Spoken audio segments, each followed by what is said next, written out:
Bonjour à tous et bienvenue de nouveau sur la chaîne de l'Examen Crypto. Nous sommes toujours le mercredi 30 juillet 2025, il est 13 h. On va faire un point sur la crypto Multiverse X, donc l'ancienne crypto EGLD qui a été renommée.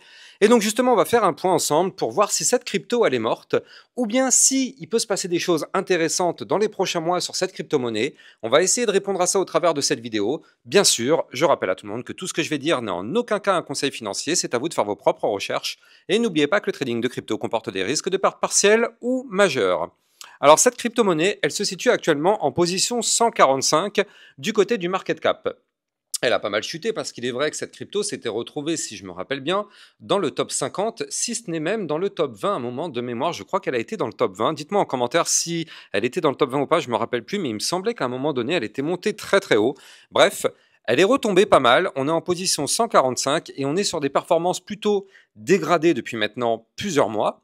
Et on va regarder ensemble ce qui se passe. Alors, cette crypto-monnaie, liée au projet effectivement, bien sûr, sur les réseaux sociaux, vous le voyez, on a quand même plusieurs sons de cloche. Il y a des personnes qui trouvent que effectivement le projet est intéressant, d'autres personnes qui trouvent que non, c'est complètement nul, c'est voué à l'échec. Chacun doit se faire son avis. C'est à chacun, dans tous les cas, d'examiner les fondamentaux et c'est à chacun d'étudier le projet. Je rappelle qu'on n'achète jamais une crypto-monnaie sans avoir étudié à quoi elle sert. C'est comme en bourse.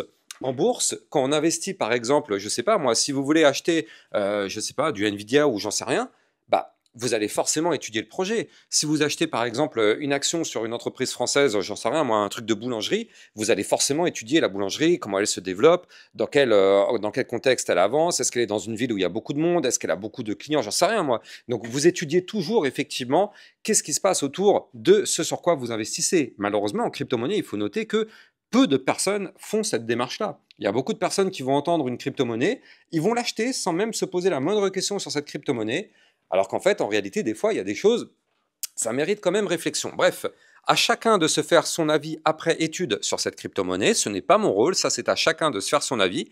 Moi, je vais me baser sur la partie technique. Et d'un point de vue technique, si on regarde effectivement une vision long terme, il est vrai, on ne peut pas se voiler la face, il est vrai que cette crypto est sur des performances dégradées quand on sait que cette crypto-monnaie est quand même montée en 2021, quand il y a eu le précédent bull run, novembre 2021, on est quand même monté à 500 $, 544 $. On est actuellement à 14 $. On est passé de 544 à 14 $ en l'espace de 3 ans, 4 ans même. Donc, bien sûr, la chute a été très forte. Mais j'ai envie de dire, par rapport à toutes les autres crypto-monnaies, est-ce que c'est pas pareil que les autres cryptos au final? Elles ont toutes retracé, ce qui est normal. On le sait, sur ce cycle, c'est plutôt le Bitcoin qui est dominant, les altcoins qui n'ont connu aucun momentum. Donc cette crypto, si on prend le top-bottom, il est vrai qu'elle a perdu énormément, elle a perdu 98%, c'est un petit peu plus, il est vrai, que n'importe quelle crypto-monnaie, mais si vous prenez n'importe quelle crypto-monnaie, par exemple, voilà, je prends l'AVAX, c'est juste que je l'avais en tête, voilà, je prends l'AVAX, hop, cette crypto aussi, elle a bien évidemment retracé énormément depuis le dernier bull run. Regardez cette crypto, si on fait un top-bottom, elle a perdu 94%. Donc il est vrai que la crypto EGLD, qui a perdu 98%, elle est au final un tout petit peu plus que les autres cryptos, mais elle est pareille. Toutes les altcoins ont retracé parce que là actuellement, toutes les liquidités sont plutôt avalées par le Bitcoin. Et donc là, du côté de notre EGLD, donc là, on est au final sur des performances très très dégradées. On est sur effectivement des points hauts de plus en plus bas, des points bas de plus en plus bas. C'est vrai, on ne peut pas se voiler la face, c'est bel et bien existant, bel et bien présent. Néanmoins, ce qu'il faut noter, c'est qu'on a des choses intéressantes à surveiller tout de même. D'un point de vue long terme, il faut quand même noter que nous sommes sur une configuration intéressante. On est sur une configuration intéressante parce qu'en fait, vous le voyez, on est sur une sorte de triangle de compression.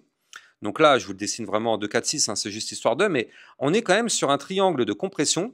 Et il faut noter qu'un triangle de compression, en général, quand ça se met à péter, ça se met à péter et ça pète fort. Alors, pour l'instant, voilà, c'est pas tout de suite, mais tout de même, on a ici donc effectivement une compression du cours. On a un graphique qui continue de chuter en termes de prix. Là, je suis en vue 1M. Donc 1M, pour ceux qui ne connaissent pas, ça veut dire un mois. Donc là, vous l'avez compris, c'est du très très long terme. Donc là, il faut noter quoi? Il faut noter que les points hauts sont de plus en plus bas, les points bas sont de plus en plus bas. Et ici, on le voit, on a une compression du cours à tel point qu'on a des bandes de Bollinger mensuelles extrêmement resserrées. extrêmement resserré. Regardez cette configuration mensuelle. C'est une crypto-monnaie qui est en train de compresser à mort d'un point de vue bande de Bollinger. Et ça, vous le savez, on aime. On aime. Parce que, je rappelle la règle, moins une crypto-monnaie fait des variations, plus, forcément, elle se compresse, plus, effectivement, le mouvement de sortie sera explosif. Je rappelle que la dernière fois qu'on a eu une crypto-monnaie qui avait une configuration relativement similaire, c'était la crypto XRP. XRP qui avait une configuration, regardez ça, hop là, vous le voyez. Alors mince, il faut que je reprenne mon XRP. Ah, j'arrive plus à taper XRP, USDT, voilà, parfait. Et donc si on prend notre XRP, voilà, vous le voyez, ici, en vue mensuelle, on avait des bandes de Bollinger extrêmement resserrées. Et regardez ce qui s'est passé derrière, il y a eu une explosion. Alors du côté du EGLD, je ne dis pas que c'est ce qui va se passer parce qu'on n'en sait rien, on n'a pas de boule de cristal. Mais je dis juste qu'effectivement, en termes de configuration, on a ici des bandes de Bollinger incroyablement resserrées en vue mensuelle, ce qui pourrait effectivement peut-être nous dire qu'on aurait un retour de la volatilité dans les prochains mois, une fois qu'on aura récupéré certains niveaux clés. Et ces niveaux clés, effectivement, je vais vous les donner. Bien sûr, hein, je vais vous les donner. Pourquoi? Parce qu'en fait, là, ici, il faut noter, donc là, je suis passé en vue hebdomadaire. Tout à l'heure, on était en vue mensuelle, là, je suis en hebdomadaire. Il faut noter qu'en hebdomadaire, on a quand même quelque chose d'intéressant à regarder. Ici, vous le voyez, on a du côté du graphique, donc des points bas de plus en plus bas, des points hauts de plus en plus bas. Donc bien sûr, du côté du graphique, on descend. Mais du côté du RSI, regardez ce qu'on a. Eh bien, on a une belle divergence haussière. On a une divergence haussière long terme sur cette crypto-monnaie. Et donc, qu'est-ce que ça signifie concrètement?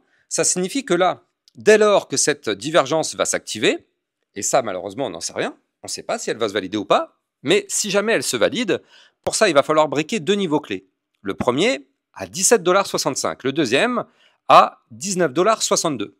Si on arrive à briquer ces deux niveaux clés, alors effectivement, on pourrait valider la divergence haussière dont je vous parle, et dans ce cas-là, il serait possible que la crypto EGLD se mette à remonter. Pourquoi? En hebdomadaire, vous le voyez, là aussi, on a des bandes de Bollinger ultra resserrées. Clairement, si jamais un jour on arrive à casser ce range, donc les fameux 19,62, si on pète ce niveau clé un jour, il est possible que cette crypto reprenne beaucoup de force pour aller rechercher des points plus hauts. Notamment, les premiers points, ce seront ici, 25,66 $, puis par la suite, 33,21 $, puis ici, 38,42 $, ou encore, pourquoi pas, les 52,49 $. Et puis après, bien sûr, plus si affinité. Mais vous me connaissez, je ne suis pas sur YouTube pour vous vendre du rêve. Il y a des gens qui aiment bien vous dire que cette crypto fera des x10 ou des x100. Vous me connaissez, jamais de la vie, je vous dirai ça. Bien au contraire, je vous dirai toujours d'être très prudent. Et je préfère vous donner des targets réalistes. Et de toute façon, vous me connaissez, je fais des vidéos de suivi régulières. Donc là, si jamais on monte, je vous ferai bien évidemment des vidéos de suivi pour vous donner les prochaines targets. Tout ça pour ne jamais vous vendre du rêve et toujours vous donner des targets réalistes par rapport à ce que fait le graphique. Effectivement, si je vous dis qu'elle va faire un x100, dans la tête de beaucoup de personnes, vous allez vous attendre à un x100 et donc bien sûr quand on n'aura jamais ce x100, tout le monde va être déçu. Ça ne peut pas fonctionner et ce n'est jamais l'esprit qu'on doit avoir en crypto-monnaie. En crypto-monnaie, on doit avoir un esprit prudent. Si on a une bonne surprise, tant mieux. Mais il faut toujours être prudent. Le marché aura tendance à matraquer tous ceux qui sont trop bullish. Je ne le dirai jamais assez.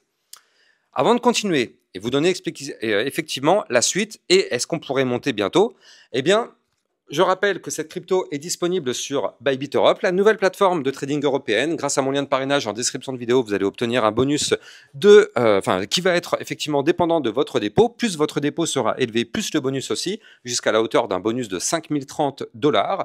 Donc n'hésitez pas à taper dedans et faire votre petit bonus. Effectivement, en plus je rappelle, Bybit Europe étant une plateforme enregistrée PSAN et ayant obtenu l'agrément MiCA, du coup, elle est complètement régulée en Europe. Aucun problème de fermeture de cette plateforme. Elle ne pourra pas fermer. Donc, n'hésitez pas. Le lien de parrainage est en description de vidéo.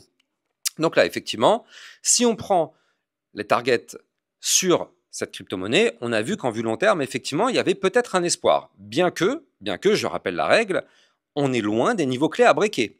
On est loin des niveaux clés à briquer. C'est-à-dire qu'à l'heure qu'il est, j'insiste sur ça, à l'heure qu'il est, il n'y a aucun signal d'achat. Effectivement, on aura peut-être un signal si on break les 19,62, mais pas avant. Toutes les personnes qui vont se précipiter à acheter maintenant risquent de faire une erreur. Alors après, il y a du qui tout double, hein. Il y a des gens qui s'en foutent, ils vont investir maintenant, ils vont se dire ouais c'est bon, moi je crois à ce projet-là, j'investis maintenant. C'est vrai qu'on est bas, on est très très bas, donc c'est vrai que si on croit au projet, ça pourrait être une belle opportunité. Mais pour toutes les personnes qui aiment bien prendre des positions un peu plus professionnelles, effectivement, il faut préférer attendre des cassures et des confirmations pour prendre une position beaucoup plus solide. Pourquoi je vous dis ça? Parce qu'actuellement, on est sur un range. On est sur un range, quand même, il faut le noter, à moins 39%. On a déjà perdu la moitié du range. Si en plus de ça, on perd l'autre moitié, on va se prendre encore dans la tronche, un moins 14, un truc comme ça dans la tronche. Donc ça ferait très mal pour toutes les personnes qui investissent maintenant, sont à risque de perdre un moins 14%. Donc c'est pour ça, il faut aussi rester judicieux par rapport aux positions qu'on fait. Certains prennent des positions n'importe comment, effectivement, en prenant, en ayant, on va dire, un coup de poker, un coup de chance. D'autres personnes vont plutôt attendre des cassures. Chacun ses méthodes, effectivement, c'est à chacun d'avoir sa propre méthode de trading. Néanmoins, effectivement, cette crypto-monnaie, si on break les niveaux clés, pourrait être intéressante sur du long terme à surveiller. En vue moyen terme, là aussi, c'est intéressant. Pourquoi? Parce qu'on approche d'une zone de bottom.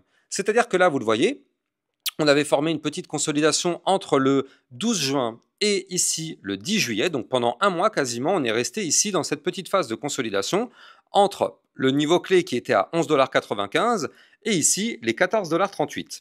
On a fini par breaker. Pourquoi? Parce que le Bitcoin a pump, et quand le Bitcoin pump, tout le marché pump, et quand le Bitcoin crash, tout le marché crash. Là, on a eu une poussée haussière, et qu'est-ce qui se passe? Vous le savez, quand on break un niveau clé, on revient retester ce niveau clé. Donc on avait breaké ici le niveau clé des 14,38 $. Eh bien, qu'est-ce qui se passe? On retourne petit à petit rechercher ces 14,38 $. Oui, mais ces 14,38 $, vu que c'est le niveau de pullback, ça veut dire quoi? Ça veut dire qu'on peut potentiellement s'appuyer dessus et relancer la machine. C'est un niveau effectivement parfait pour pourquoi pas se relancer. Vu que ce sera une zone de support, alors après, est-ce que le support va tenir ou pas? Ça, on n'en sait rien. Mais ce sera un support clé à revenir retester. Et effectivement, il y a peut-être un petit espoir de rebond sur ce support, d'autant plus que, et d'une, c'est un support parce que c'est le haut de l'ancien range, et de deux, c'est le bas des bandes de Bollinger. Donc effectivement, il y a peut-être un espoir de rebond sur cette crypto-monnaie à surveiller. Et effectivement, si on arrive à trouver rebond là-dessus, on pourrait effectivement, pourquoi pas, se relancer sur du long terme pour tenter de breaker les niveaux clés que je vous ai donnés après. Donc c'est vrai que ça peut peut-être partir de là. Ça peut peut-être partir de là. À surveiller, encore une fois, ce n'est pas un conseil financier, c'est juste de la logique et de l'analyse. À surveiller de très très près, quand on reviendra retester les 14,38 $, il va falloir vérifier et contrôler ce qui se passe sur ce niveau clé. Soit ça passe, soit ça casse. Effectivement, ça va être un niveau clé à surveiller très très très sérieusement. Ça peut être un niveau de bottom qui pourrait relancer pleinement la machine, seul l'avenir nous le dira. En tout cas, j'espère que vous avez kiffé la vidéo. N'oubliez pas de liker, commenter, partager au maximum. Vous le savez, ça participe au référencement de ma chaîne YouTube. Et surtout, abonnez-vous pour recevoir tous les jours 1, 2 à 3 vidéos concernant le Bitcoin et les altcoins. Excellente journée à vous, à plus tard, ciao ciao. Bitcoin, Ethereum, you know the drill. Lost it all but came back with the skill.